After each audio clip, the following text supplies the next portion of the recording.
Welcome back to my YouTube channel. My name is Vanessa Banda, and if you are new here, please press the like button and the subscribe button. This will literally help me. So, without further ado or notice, let's get into the topic. Today, we're gonna be learning about a four-sector diagram, which is also called the circular flow. Why do we call it a four-sector diagram? It's because we have the foreign sector here. If we didn't have the foreign sector, it can be a three diagram or a two diagram. So I'm gonna elaborate and explain into detail, in full details, why is a four diagram circular flow very important and why as an economic student you must know it and you must master it. Right. So we have here the business sector, right? The business sector it produces goods, it manufactures goods in order to make profit, right? So if you are going to start a business, your main objective is to make profit. If so, what happens in a business sector? They need the private households. They need the private households. Why do we need the private households? Because households offer factors of production. Because the business cannot operate without factors of production. What are our factors of production? We have land for rent. So as a business, we need land. We need a building that will be operating. We have labor, we need workers. Labor, right? We need workers to work for us, which we pay them an income, right? And we have entrepreneurship, which we get profit, which is the business. The business is an entrepreneur who is running a business, so in order to make a profit. So here what happens, it all goes back to the households, right? The business cannot operate if does not have the households, because the households are like customers. You cannot have a business and there's no customers. Imagine having a tuck shop where you come and buy a good, having a tuck shop, right, as a business, and then there's no customer or any customer. That means you're running at a loss. Actually, you're not running at a loss because no one has bought your goods. So that means the business is not operating because we need the houses. So here in the circular flow, the business goes to the factor market. The factor market is where the households sell their factors of production. As I explained before, what are factors of production?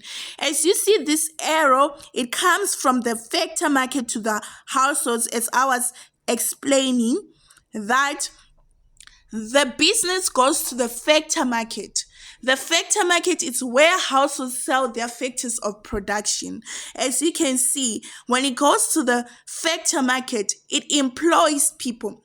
And we employ people from where? From the households. So what is the result of labor? Is income. We pay income, right?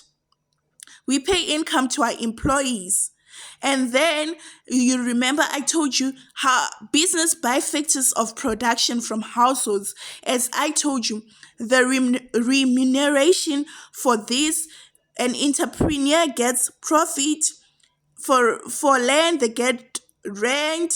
For capital, they get interest.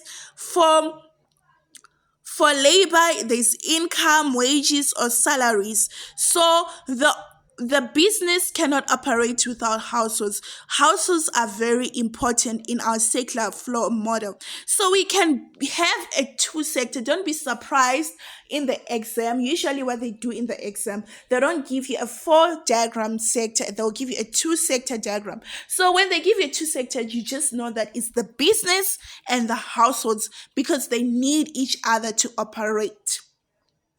Apart from that, we have the state, right? We have the state, which makes it a three diagram, right?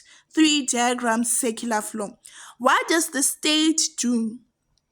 The state also goes to the factor market and buys factors of production such as labor, right?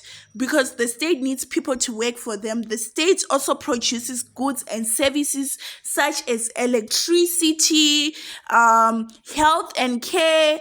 So the business goes to the households, right? And the business spends. That's why there's expenditure here. They buy. So when we buy, we call it expenditure because you're spending. Expenditure comes from the word spending.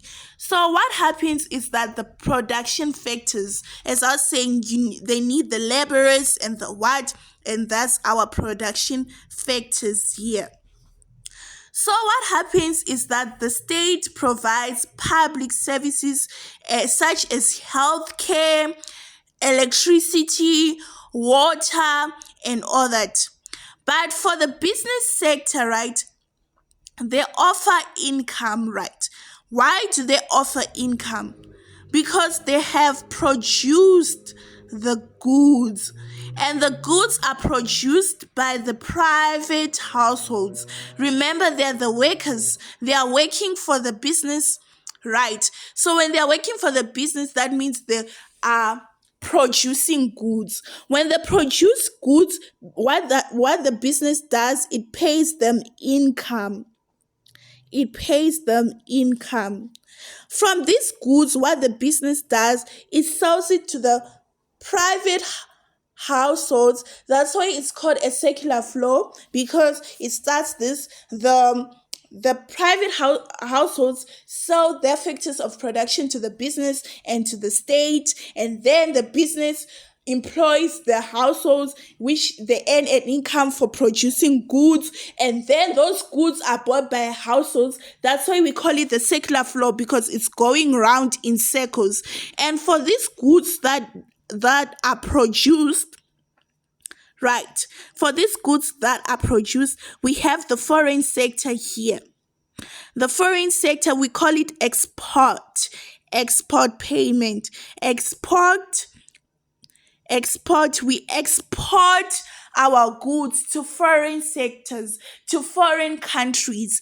When we export, that means we are producing our goods within South Africa, and then we are selling it to maybe China, America, and we get money, we get income. We export our goods to foreign sector. That's where the foreign sector gets in. That's why it's called a four-sector diagram, because now we are exporting our goods to other countries. Instead of working in South Africa, now we are working with Americans or Zimbabweans. So what happens here? We export and we get money from the exportation. And then here we also import, as you can see, here, import. It means that we are also buying goods from other countries. Import, it means that as South Africans, we are buying goods from other countries. We import. So when we import, it's a leakage. As you can see here, there's a note below here, leakages.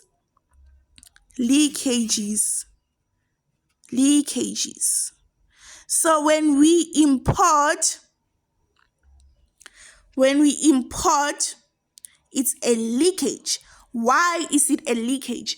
Because we are buying from other countries instead of buying within our countries. That means it's gonna be expensive when you buy from other countries. Have you ever seen, like, when we shop from abroad, it's expensive than when we shop in South Africa, because there is import tax.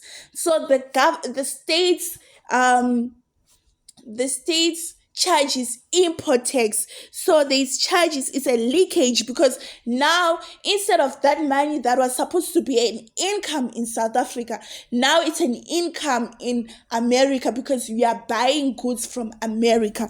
So when we export, that means we are selling our goods to other countries, that means we are going to get income and we're gonna make a lot of money. So most of our income comes from export. So that's where the foreign sector gets in. All right.